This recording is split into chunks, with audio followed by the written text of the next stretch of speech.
information with you, and that is that the teacher about Farad. I want to say something about Farad. Farad Muhammad, according to Dr. Fatima Fanusi, who did her PhD dissertation on Farad, she discovered in her research that you do a dissertation, you have to have facts. This is not hearsay, this is facts. And I'm paraphrasing. But Farad was among the 25 scholars, which we were told were scientists.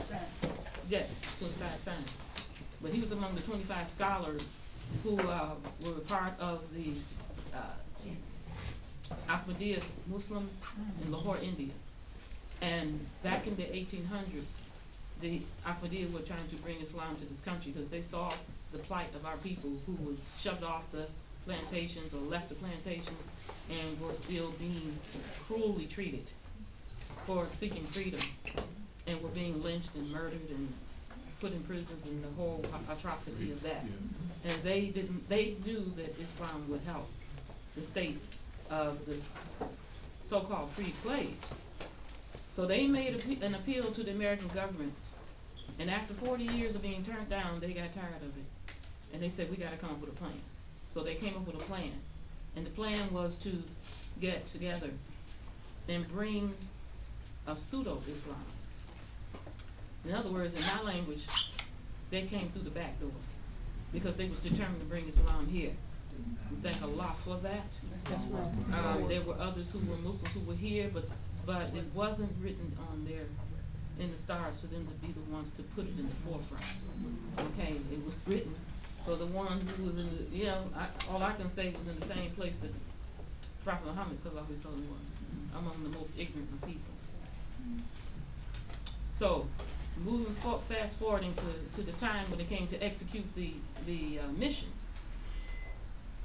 Farad was left hanging because they all didn't come. They all chose to come to not show up for the mission. So Farad said in his lesson, English lesson C1, he introduces himself. He says, "My name is W. Muhammad," and then he says, "I came to North America by myself." And I used to wonder why he said by myself. That's what it was. So he had to come alone. And he was determined to bring. And when he came to us, one of the first things he brought was the Holy Quran. He told the people they weren't ready for it. He had to teach them. So let's fast forward to 1931 when Farad actually appeared. And they say 30, but there's no evidence yet that he was actually seen by anybody in 1930. I believe what has been confirmed is that he arrived in Detroit or in the States because he had been going to college in California. So after Farad chose Elijah to be his star minister or student, he said, "I don't have much time," and he had to do what we call a crash course in leadership. So he began to come to the home of Clara and Elijah every day for 3+ years, approximately 3.5 years, teaching day and night. And my grandmother at the time started a tradition in that small setting that we keep to this day, which is that whenever the leadership came together to meet or discuss things, the women would prepare the food for the meeting, for the men and the guests. So my grandmother did that, and she was personally tutored by Master Farad on diet, what to eat, because it had to come from the fact that we were only given one diet. Not much, we didn't have very many choices. Black-eyed peas, cornbread, and fatback, maybe collard greens. Right. And we pretty much, that was it. So Farad said, "I want you to go out, and I'm gonna tell you, this is where the bean soup comes from." Right. According to my mother, who and let me tell you about my mother just quickly. My mother was the second daughter of Clara and Elijah. Her name is Lottie Raya Muhammad. My mother was 5 years old. Actually, she had just turned 6, so she's a January 3rd birthday. So 31, she was 6 years old. She was born in 1925.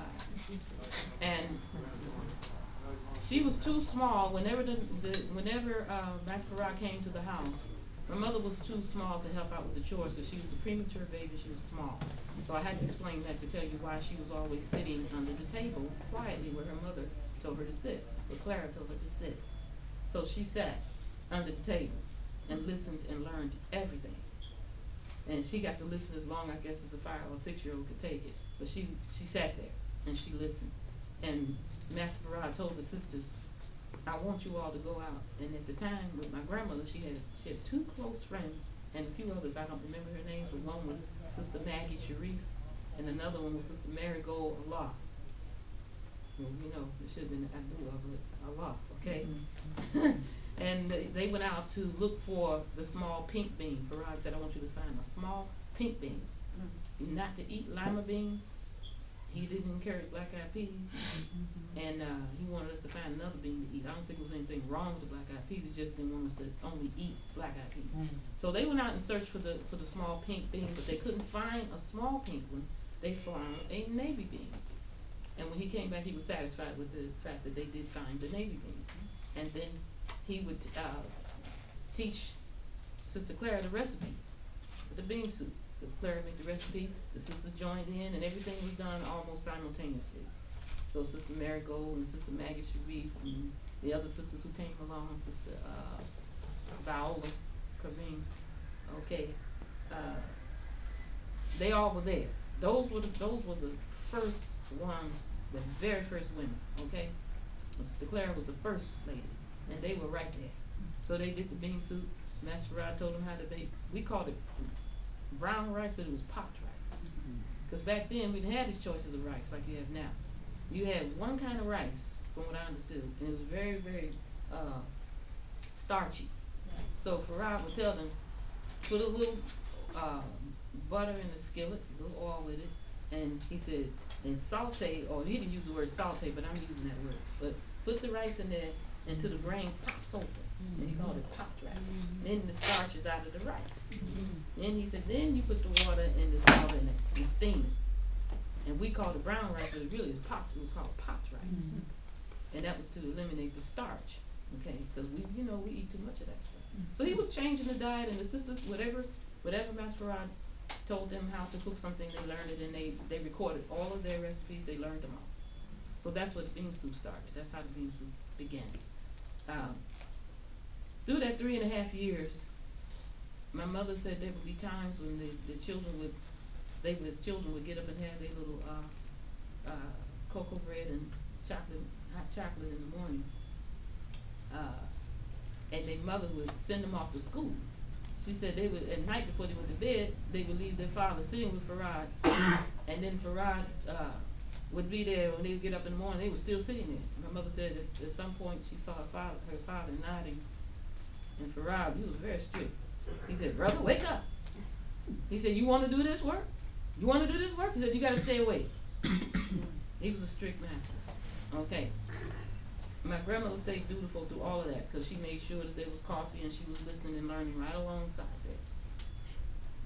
Well, once Farad had to leave, which was about 1934, the family was being persecuted because of the school that was opened back then, which was opened really in 1931.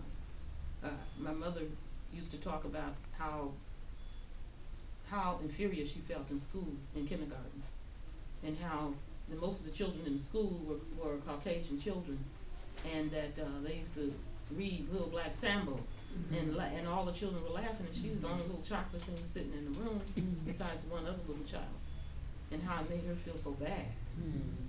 And yet my mother was too poor. They were too poor at the time to bring lunch to school, so her teacher used to share her lunch with my mother Lottie.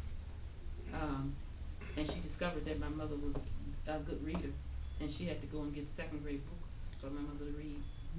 Now that was a long time ago. That was like 1931. Okay, and she realized that my mother was a good student, and she shared her lunch with my mother. Was appreciate that, and the teacher was Caucasian, by the way. Your grandmother? My mother. I'm talking about my mother. Okay. Yes. Now, my grandmother, I'm glad you said something, because my grandmother did finish the 7th grade. So she had more education than her husband, and that was to the fact that education was very important in her family. And so now let's get the focus back on Sister Clara. When Master Farad had to leave suddenly because they were going to deport him back to India or back overseas, the temples of Islam had been raided over and over in Detroit, over and over. It was like impossible to get anything achieved. They were constantly, raiding the temple and raiding the people's homes. So one particular case, which the story is in this book, it talks about that incident where the truant officer came to the door of Clara. And they were homeschooling because when Master Farad realized how much the education was needed for the adults, because everybody had to write a letter, right? You had to write that letter. Well, they were, most of our people were illiterate because education was forbidden to the former slaves or to slaves. And so they weren't educated. You have to realize this was only about 69, 70 years up from chattel slavery. So they had no education, and you had to write a letter. So they began to do like a night school or a literacy class. And those who knew, who had a little more education, some did, some went to 7th or 8th or 9th grade. So they began to teach each other how to read and write. And instantaneously almost, they also realized that they had to take the children out of the public schools, so they were suffering in the public schools the way they still do. That's right. And so he took them out, and we have to realize now, let me just for the reference, Master Farad, when I talk about Master Farad and the Nation of Islam and all those things, that was what we could call a wake-up message. So the language was really, really, powerful and strong, and for people who didn't, and don't forget, there was no TV, no newspaper, no radio, no communication at all. When that was here in Washington, D.C.? No, I haven't got to these. We're still in Detroit. Oh, in Detroit. Yes, ma'am. So I'm painting that picture so that we can understand, see, because a lot of young people, they think from where we are today. 1930, there wasn't any television. That came in the 40s. For no one, there was no TV, but there was radio, and that was a luxury. So most of our people didn't have any of that. And if they had a newspaper, they couldn't read it. Most of them couldn't read, okay? But the majority of our people, a few could read and some could not. So they were teaching each other, and immediately when they realized the strife of the children, Master Farad said, take the children out of the school. Take them home, teach them at home. And so they did. And Sister Clara was the first one, and the sisters would immediately pass the word around, and the children would come to the Sister Clara's home. They would take turns and go to the other sisters' homes, and they would teach their children in the living room. And my mother said they had a little chalkboard. Let's pretend this is one. They had a little chalkboard and a piece of chalk, no paper and pencil, and they learned their lessons.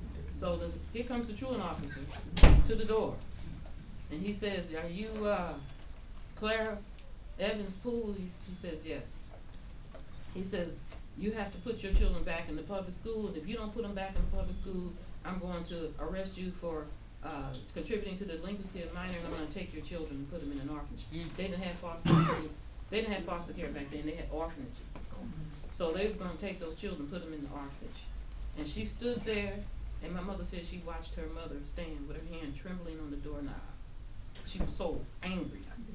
And she said, "I'll die as dead as this doorknob before I let you take my children and put them in your devil's school."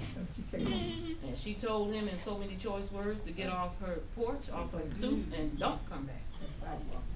So he left. He probably, I think he was scared of, he didn't expect her to say that. That was a surprise. So he left, and they went on with the lessons. And those raids continued. Those types of interruptions continued. It kept going on, and after Master Farad left in 34, they were determined to still put the parents in jail. So they arrested the Honorable Elijah Muhammad, who by then was Elijah Muhammad, the name he was given after Kareem was Muhammad. And he was arrested again for contributing to the delinquency of minors. And the believers there struggled too much in Detroit. They couldn't get anything going, so finally they had a court date. And Elijah told his wife, he says, "Listen, we're getting out of here. I've talked to Kalat, his brothers. And he said, and we're going to pack up the wagon, or the big truck or whatever, and we're going to leave tonight. So pack up everything, and we're going to Chicago. So that morning they went to court, and I'm sharing something with you that's not in this book, that my mother described, because she remembered it. Because my mother at the time was about 8 years old.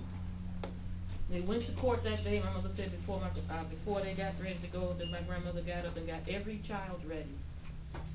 And that Wallace D was an arm baby, about 10 months old or so, 10, 11 months old, not walking yet. And that she dressed them all up, stood at the back of the courtroom, lined them all up. She didn't sit, they stood, and holding that baby in her arm, baby number 7. And she said she did that as a statement to say, who gonna take care of me and all these babies? You gonna take my man and put him in jail? And that was part of her statement. That was a political statement and a stance that she made.